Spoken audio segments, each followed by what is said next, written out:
চোখের কালা কালা চশমা।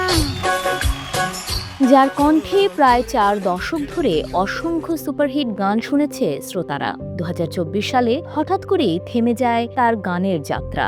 সে সময় নিজেই জানান তিনি শ্রবণ শক্তি হারিয়েছেন। একটি ভাইরাল সংক্রমণের কারণে বিরল স্নায়বিক সমস্যায় আক্রান্ত হন এক সময় বলিউডে রাজত্ব করা বর্ষিয়ান গায়িকা অলকা ইয়াগনিক।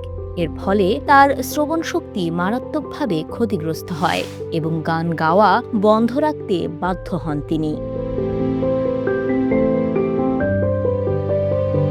দীর্ঘ 40 বছরের ক্যারিয়ারে অসংখ্য জনপ্রিয় গান উপহার দিয়েছেন তিনি, কিন্তু এখন মাইক্রোফোনের সামনে দাঁড়ানোই যেন কঠিন হয়ে উঠেছে। সম্প্রতি এক সাক্ষাৎকারে তিনি জানিয়েছেন তার অবস্থার তেমন কোনো উন্নতি হয়নি, এখনও নিয়মিত গান গাওয়ার মতো অবস্থায় ফিরতে পারেননি।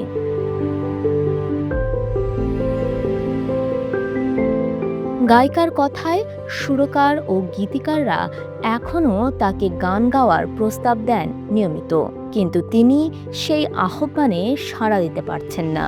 চিকিৎসকদের ভাষায় অলকা ইয়াগনিক ভুগছেন সেন্সর নিউরাল হিয়ারিং লসে, যা শ্রবণ শক্তির একটি জটিল সমস্যা। এটি সাধারণত স্নায়ুর ক্ষতির কারণে হয়।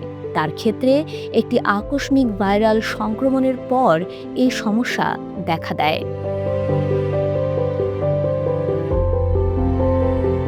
2024 সালে দেওয়া এক বিবৃতিতে তিনি বলেন, বিমান থেকে নামার পর হঠাৎই অনুভব করেন কানে কিছুই শুনতে পাচ্ছেন না। সেই মুহূর্তটি ছিল তার জীবনের সবচেয়ে বড় ধাক্কাগুলোর একটি। পরে চিকিৎসকদের পরামর্শে জানা যায় এটি একটি বিরল স্নায়ুর সমস্যার কারণে তৈরি হয়েছে। এই খবর প্রকাশ্যে আসার পর ভেঙে পড়েছিলেন তার অনুরাগীরা। তবে কঠিন এই পরিস্থিতিতেও সচেতনতার বার্তা দিয়েছেন গায়িকা। বিশেষ করে তরুণ প্রজন্মকে তিনি সতর্ক করেছেন অতিরিক্ত উচ্চ শব্দ থেকে দূরে থাকতে এবং দীর্ঘ সময় হেডফোন ব্যবহার না করতে।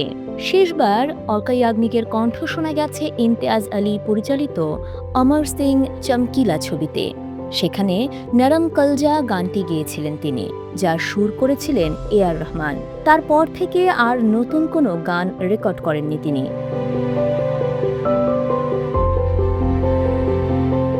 এবছরের শুরুতে ভারত সরকার অলকা ইয়াগনিককে পদ্মভূষণ সম্মানে ভূষিত করেছেন, তবে এই স্বীকৃতি নিয়েও তার প্রতিক্রিয়া ছিল বিনয়ী। সম্প্রতি তার জন্মদিনে জনপ্রিয় গায়ক উদিত নারায়ণ তার দ্রুত আরোগ্য কামনা করেছেন।